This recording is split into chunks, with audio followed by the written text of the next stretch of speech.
अस्सलाम वालेकुम एवरीवन। तो गाइस, तो मेरे साथ है मेरा दोस्त, मेरा यार, मेरा भाई, और आज आया था मुझसे मिलने के लिए। तो चलिए आपको भी भाई से रूबरू कराता हूँ, शायद कैमरे में भी आ रहा होगा कि आखिरी दो अल्फाज हम इस अपने फ़ोन में रिकॉर्ड करेंगे, और आखिरी दो शायरी के अल्फाज हों या कोई नसीहत हो या जो भी हो।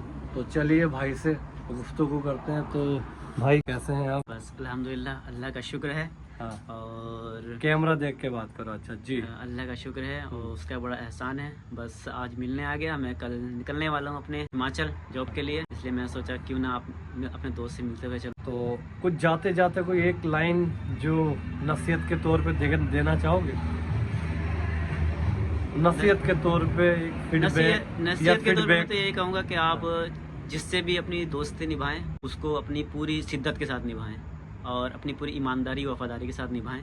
जिससे भी दोस्ती करें, भले अपना पूरे दुनिया में एक ही दोस्त रखें, लेकिन उसके साथ पूरी वफादारी और ईमानदारी के साथ रहें, तभी दोस्ती आगे तक कायम रहती है।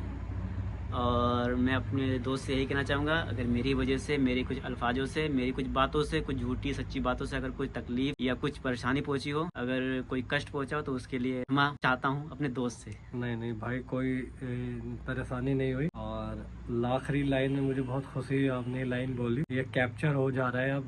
इंशाल्लाह ये लाइफ टाइम के लिए, जब तक जिंदगी है। बाकी एक चीज़ और पूछना चाहूँगा, एक फीडबैक लेना चाहूँगा। दो अच्छी बातें मेरे अंदर और दो सबसे बुरी बात जिस पर मैं काम कर पाऊँ। ये अगला नेक्स्ट ईयर आ रहा है, तो या तो अच्छी बात बाद में बताना। अच्छी बात तो सबसे पहले दो बुरी बात बताओ। अच्छी बात तो सबसे जो पहले कम ये है। है कि आप मतलब कि अपने दोस्तों का बहुत ख्याल रखते हो, उनका ध्यान रखते हो, उनके बारे में सोचते हो। सबसे अच्छी बात यही बताऊँ। और कमी यही बताऊँगा कि जहाँ तक कमी नहीं है, आप उसमें इम्प्रूव करेंगे तो बढ़िया रहेगा। जहाँ तक हो सके नमाज कज़ा ना करें, नमाज जहाँ तक हो सके नमाज पढ़ें, लेकिन नमाज हर हाल में फ़र्ज़ है। मैं यही कहूँगा कि इस कमी को अपनी दूर करना चाहिए, क्योंकि मौत का कोई वक्त पता नहीं है, हो सकता है मौत कभी भी आ सकती है। इसीलिए हर समय पाक और साफ रहें और नमाज की पाबंदी करते रहें, आप जिस हाल में भी हों। अगर आप बीमार हैं, आप पर नमाज तब भी फ़र्ज़ है। आप पे नमाज फ़र्ज़ है।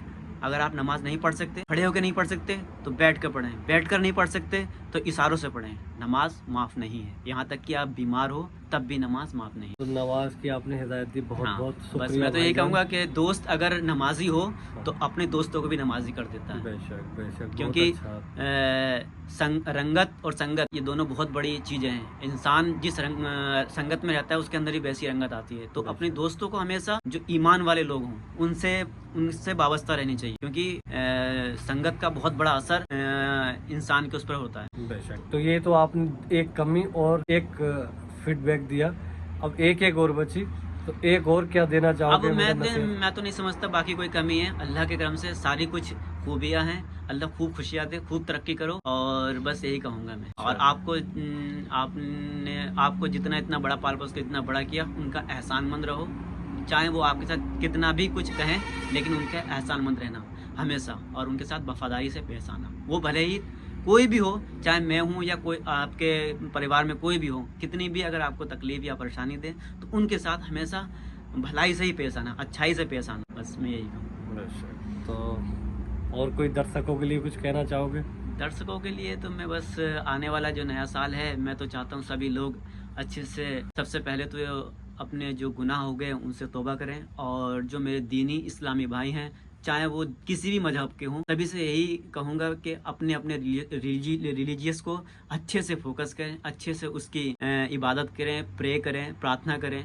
चाहे वो किसी भी धर्म या मजहब के लोग हैं, अपनी किताबों को पढ़ें। अगर आप मुस्लिम हैं तो अच्छे से कुरान को पढ़ें, समझें, नमाज पढ़ें। और अगर आप किसी भी हिंदू धर्म या सिख धर्म, किसी भी धर्म के हैं, तो आप अपने गीता को, रामायण को, गुरु ग्रंथ आदि साहिब को पढ़ें, उससे ज्ञान लें, वो क्या कह रहा है, वो किस रास्ते पे जाने के लिए कह रहा है। तो बस मैं यही कहूँगा कि आने वाला जो साल है, सभी लोग एक नए साल का आगाज़ किसी अच्छे नए काम के साथ शुरू करें। और साथ में सबसे पहले मैं ये कहूँगा, ये काम सबसे पहले मुझे करने की तौफीक दे, क्योंकि हर साल सोचता हूँ कि इस साल से करूँगा, वक्त और साल गुजर जाता है, इसका पता नहीं लगता। और बस मैं यही सभी लोगों से एक अपनी बात करने के लिए बात रखी। तो भाई, ये देखा आपने, मेरे साथ मेरा दोस्त आजिम, तो आज जा रहा था ये, अगले नेक्स्ट डे निकल जाएगा हिमाचल, और हिमाचल में वर्क करता है माशाल्लाह। मैं तो इसके लिए दुआ करूँगा दिन ब दिन तरक्की करे, भाई का प्रमोशन हो और इजाफा हो इसकी तनख्वाह में, अल्लाह ताला इसकी रोटियों में बरकत अता फरमाए। तो बस हिमाचल का इंशाल्लाह इससे मैं एक वादा करता हूँ इस वीडियो में, आपकी ये जा तो रहा है, और मैं 26 में इंशाल्लाह अगर जिंदा बंदा रहा तो इसके बाद एक बार जरूर जाऊंगा हिमाचल, और हिमाचल का आपको टूर दूंगा, और वहां जाके इससे फीडबैक लेंगे हम पूरा, जहां भी ये जॉब करता है, जितनी भी कंपनियां हैं, तो वो नेक्स्ट पार्ट में कभी मैं दिखाऊंगा 2026 में इंशाल्लाह, जब मैं इसके पास जाऊंगा घूमने अल्लाह के हुक्म से। तो ये छोटा सा एक मिनी ब्लॉग कह लो, और ये बातों बातों में बहुत बड़ा हो गया है गाइस। देख रहे हो भाई ने जब इतने अच्छे अल्फाज बोले और बहुत सारा फीडबैक दिया, तो मेरा मन इसको रोकने का नहीं हुआ। मैंने कहा चलो अब इसको बोलने दो।